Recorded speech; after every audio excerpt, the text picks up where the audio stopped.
Hey guys, I'm Nick and welcome back to another tutorial.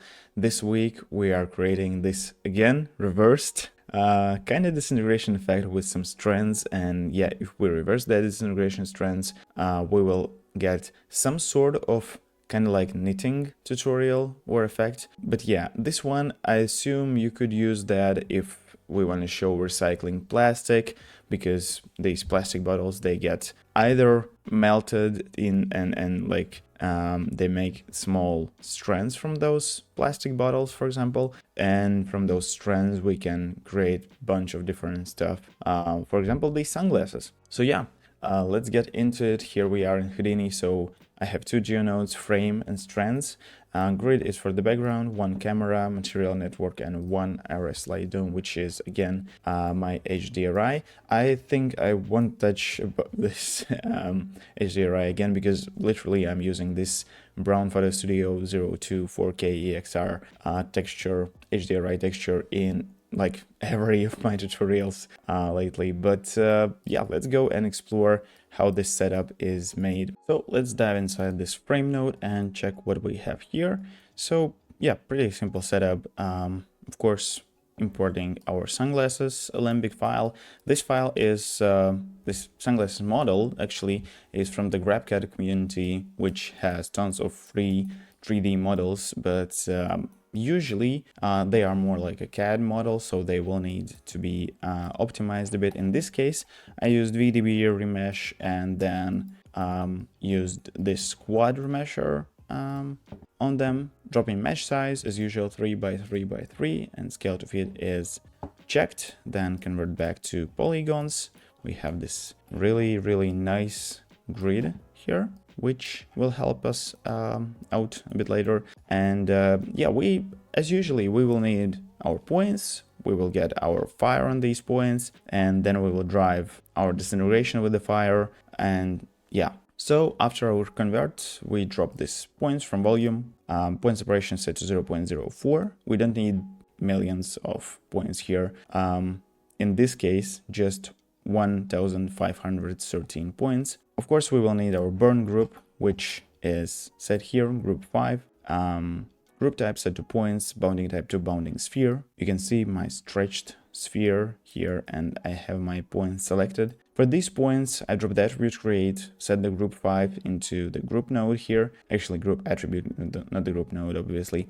But yeah, name should be temperature, default should be 0, value should be 1. So for the group 5, for these points, they will have the temperature attribute set to 1, and all the other points will have the group, the temperature attribute set to 0. So then I drop the pyrosource spread with the fuel, initial fuel set to 3, injection rate set to 0, temperature change, cooling rate should be set to 0, rate 1, search radius 0.1, max neighbor set to 30 here. And if we visualize the temperature, you can see that in the time span of 150 frames, we have this flame expansion, like infection spread, as we usually have in all the setups where we kind of disintegrate or grow something, because this is essentially a growth simulation. So yeah, then from our convert, we drop the Voronoi fracture and we plug the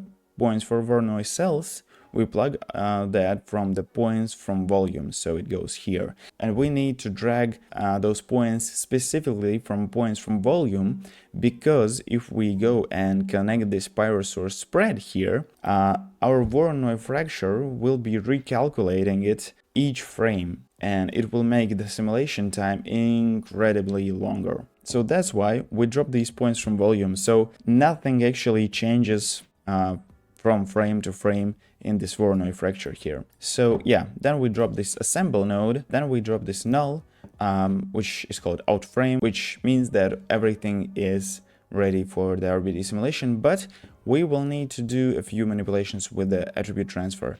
So I don't need any of these polygons, I need just points. So that's why I drop this delete node, set it to be this asterisk sign, and check this keep points here. So that's how we delete all the polygons but keep the points. And then we should transfer attributes from our pyrosource spread to our new points. And you can see here in the attributes, I set the attribute temperature should be transferred from points to points, and max sample count in my case is set to 10. So in this case, we can see that despite of our points in or after our Voronoi differ from the pyrosource spread points, you can see they are a bit different, but we still have this temperature attribute on our points. So yeah, looks cool to me, and we can remove this visualize parameter, set it to none, and here I have my temperature mapped to the color. So the color node, color type set to rem from attribute is temperature, 0 and 1 range, and probably you can see black points here, but yeah, here's how the temperature actually spreads. So yeah, now we need to create the RBD simulation of these chunks being scaled down by the temperature.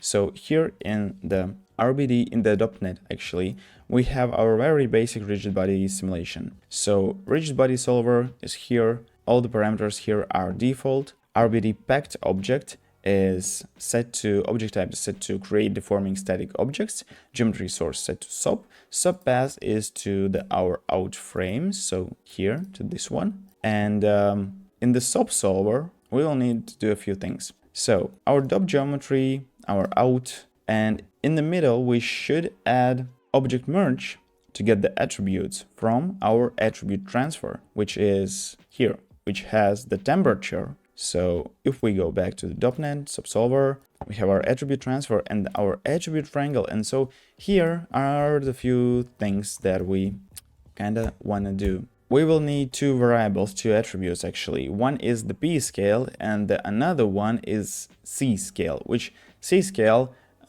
stands for like chunk scale or something. I did my best in the naming, and it's like a really popular joke in programming or in the development world that naming variables is one of the hardest tasks programmers face in their everyday life.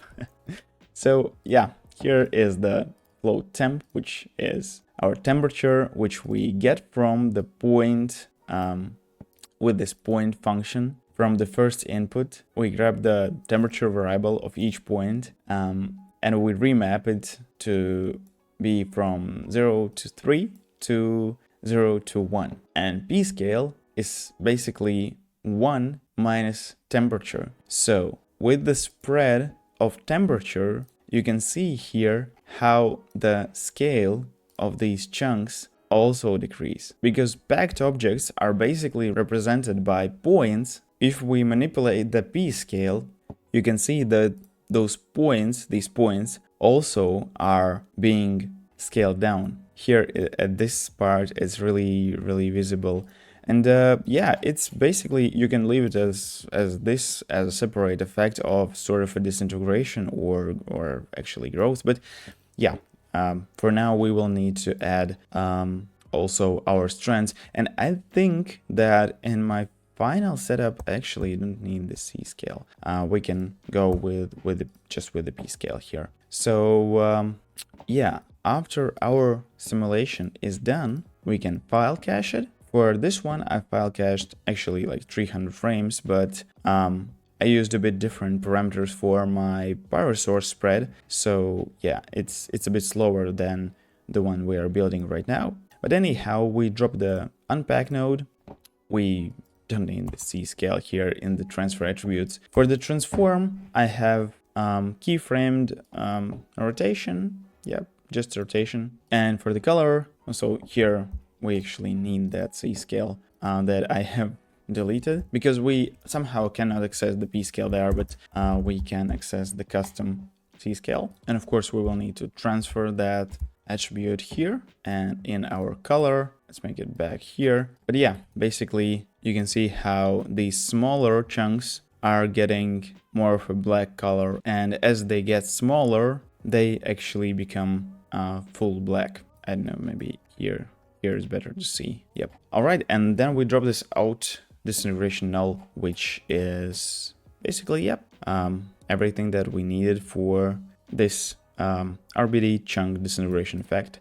So now let's work on the strands. So in our strands node, we import or merge our out disintegration, which we have done. And I want to, just for the sake of viewing it, I would like to get the color set to white. And now we want to delete everything but keep the points. So the same thing, pattern set to this shift 8 and keep points is checked.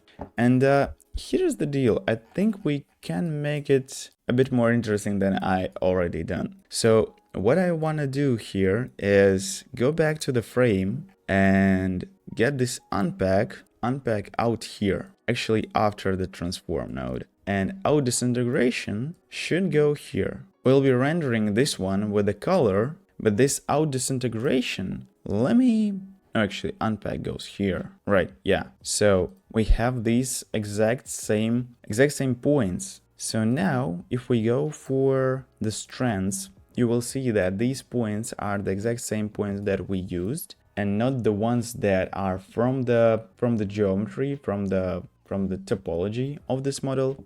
So now I have this group expression which is set to the 30% chance, but in my case it's 97% chance. So maybe we can bypass this one and make our group. So now it seems like we will need our C scale, but our C scale is from the frame 2. What we can do here is to create a few groups. We want to target just specific points with a specific C scale value. So I create this group 1, call it active PT, and check the enable in the base group, and I want to target everything where the C scale is less than 1. So all the chunks that are scaled down right now. Then I drop another group, which also is called active PT. And here I target all the C scale chunks that are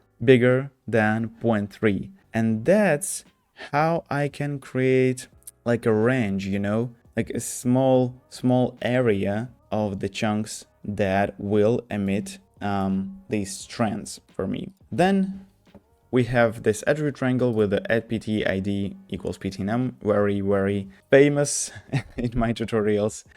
So yeah, basically setting up a variable that stores the ptnum of these exact points here. Then going to the popnet. So this is pure experimentation. I will just go through these nodes in a really quick way, because it all depends on which attributes, which parameters you set up in all these nodes.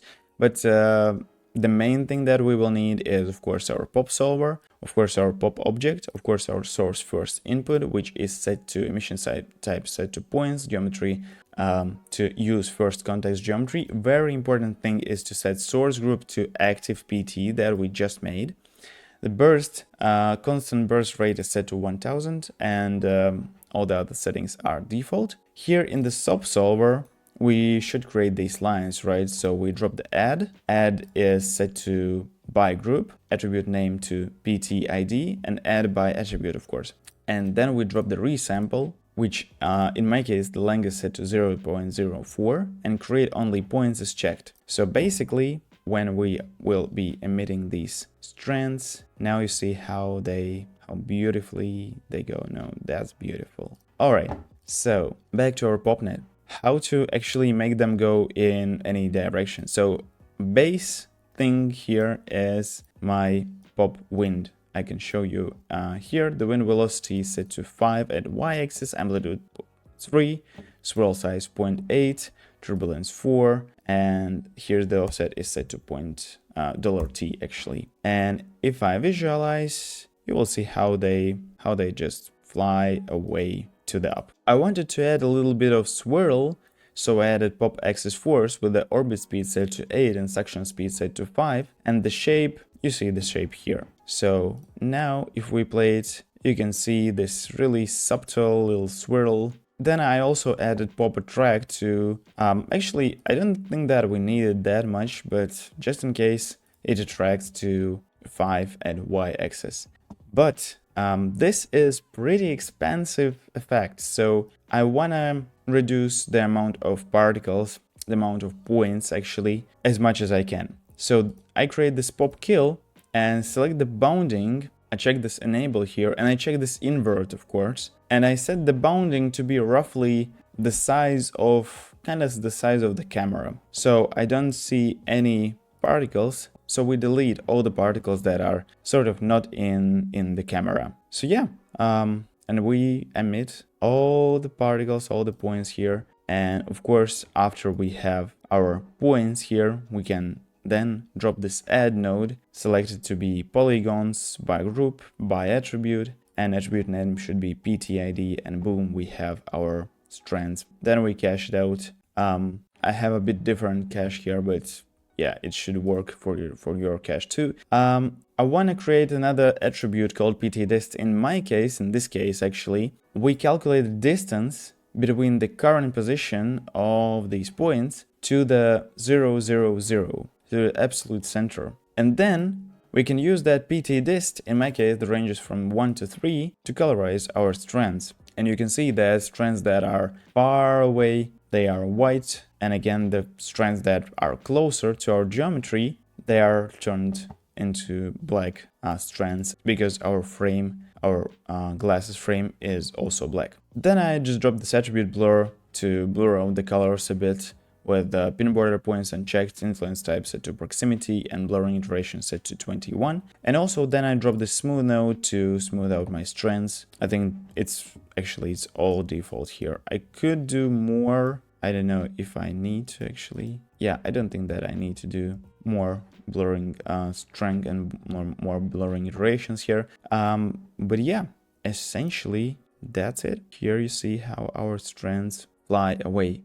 I'm not reversing it here in Houdini, I actually reversed it in After Effects. So yeah, and for my materials, of course. So strands material is basically the color of the particles. So particle attribute lookup for color data, plug that in diffuse, redshift preset plastic, roughness 0.233. Same thing for the frame, but here I'm plugging this color data to the opacity channel. So I don't have these small little things here. As you can see, they won't be visible in the final render. And for the background, I'm using this grid, but in the visibility, primary ray visibility should be unchecked and visible in refractions also should be unchecked. And then you will render it with a kind of alpha channel, but you will have your GI and reflections from the grid. Of course, strands are rendered with redshift obj strands. Settings here, render objects as strands is checked, strand type set to cylinder, global scale multiplier 0.2, and of course, mesh deformation blur from velocity attribute for some sweet. Motion blur is also checked. So I think that's it for this tutorial, and I really hope you enjoyed it. It's a simple combination of two great techniques here with these strands and RBD, Voronoi RBD disintegration. As I said, we will take a break from the kind of growth and disintegration setups, and we will explore some ropes and vellums in September. And I wanted to say a huge thank you to every one of you guys who is here with me on Patreon. I'm able to create this huge amount of tutorials only because of you guys, and I truly appreciate that and love all of you. I will be back with a new tutorial next week. Bye!